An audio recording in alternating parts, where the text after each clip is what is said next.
Hey guys, in this video we'll talk about how you can copy paste the Excel formula for more than 1000 rows. So how you can do that? Here I'm just showing you, suppose I want equal to formula. So here equal this. Now this is true. Now I want to drag this formula till all the rows. Suppose my source is my these two tabs having 2000, 4000 records. So at that time, how I can do that? I just have to copy the formula, click over here in this cell.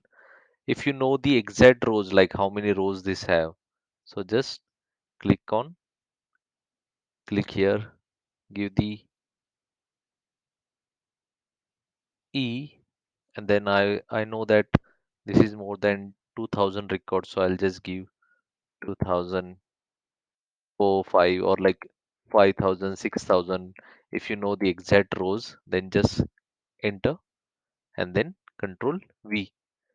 So all my formula get pasted over there till that row.